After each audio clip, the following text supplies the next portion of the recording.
I want to talk about this photo and also this edited version of the photo that gives us a better look. For anyone who doesn't know, Janthir Wilds, aka Guild Wars 2's 5th expansion, has had its final major release, and we are now in the period between this expansion and the next, expansion 6. And we know that we will be getting news about the upcoming expansion very soon, which is always a super exciting moment for Guild Wars 2 players. A couple of days ago, we got this photo that was posted by ArenaNet, which is hinting to big news on Tuesday, July 15th. Is this going to be the day that we learn about the new expansion? Maybe, maybe not. But I want to take a little bit of time to overanalyze this photo and talk about what we could be seeing announced. First, and to get this out of the way, we have the foreground icon.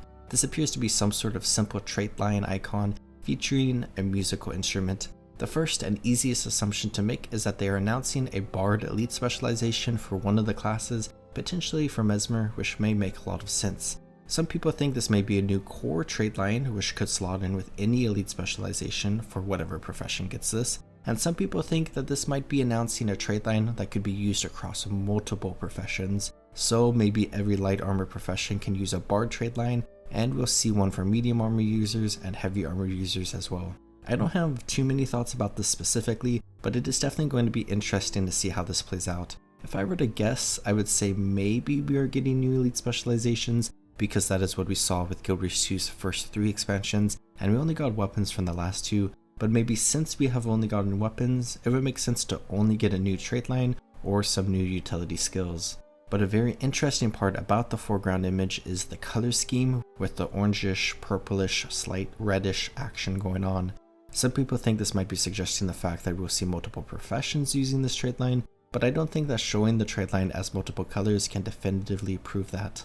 But the aspect of the color scheme that I don't see many people talk about is how it may be suggesting where we are going in the upcoming expansion, and I think this is supported a lot by the background part of this image, which I find significantly more interesting than the trait icon.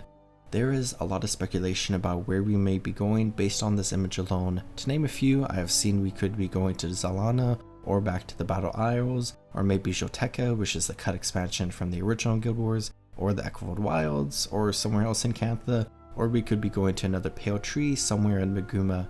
But based on this image, I feel like this could be Dajkah.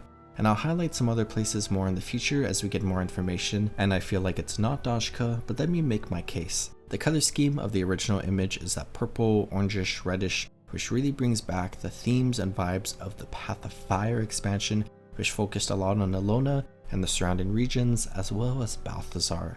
So I feel like we could maybe be returning to some similar themes and vibes of Path of Fire, but still distinctly separate in its own expansion, of course.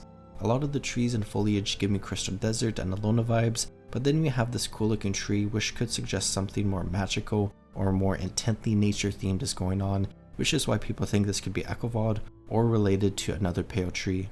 But I think there's a lot of potential for there to be another God Space storyline coming up, especially with all the hints of Mingus in the story, especially at the end of the Janthir Wilds storyline.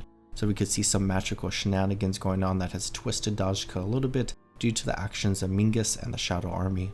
We know Mingus and the Shadow Army focused a lot on Abaddon's old realm with the Realm of Torment, where we just visited the Foundry of Failed Creations in the last patch of Janthir Wilds and dealt with those shadow creatures. And maybe this is a one-off thing, but it really feels like this was a hint for what we may be seeing in the next expansion. The Realm of Torment is very connected to Alona because of the Desolation, which is where Abaddon was defeated and where the Mouth of Torment is located inside of the Ruptured Heart, an area that is really close to Dajkah. So we could see this area that we haven't been to a lot. That is a pretty good canvas for ArenaNet to create something we haven't seen too much of before in an area we haven't been too much before, to be the setting for whatever story they want to tell next, where we could see some more Abaddon, Mingus, Balthazar shenanigans going on here, where we can deal with the next arc of the demon storylines, focus on the human gods again, and continue that storyline which was last left off in Path of Fire, and also return to the areas of the Path of Fire expansion to get an update on this area as a whole from where we left it at the end of Living World Season 4. It just makes a lot of sense to me that this would be a cohesive story taking place in this specific place of the world that is supported by what we saw at the end of Janthir Wilds and what would make sense for Guild Wars 2 moving forward. We have this interesting character in the foreground wearing this newer armor which just gives the vibes of a slightly higher ranked minion of Mingus, based on what we know about him and the Shadow Army, his Herald of Balthazar equivalent potentially.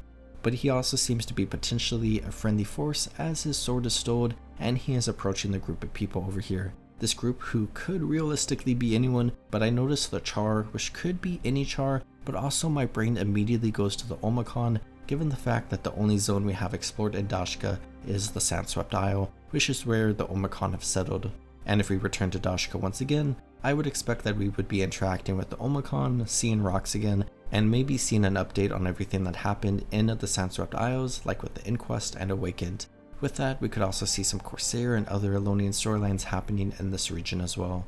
Another big detail is this beached boat, which a lot of people say looks like a Canthan boat, and it does, but also looks a lot like an Elonian boat, like the ones we see docked in the Amnion Harbor. And if that is the case, I think that just supports that we are turning to Elona somehow. There's a lot of water here with barrels washed up on the beach, and this boat of course. And this could be any body of water large enough to hold a boat like a large lake, but if you look at Dajkah once again, there is a lot of water in this area which would allow boats to travel to this location of the world. Ultimately, we could see anything happening with the next expansion, and we will learn more about it as everything is announced, but my earliest guesses for where we are going is that we are going to Dajkah. But I'll talk about this a bit more as we get more information, and if I change my opinion about where we are going. Let me know what you think down in the comments, because I'm starting to get super excited for what's next for Guild Wars 2. Have a good one, everyone.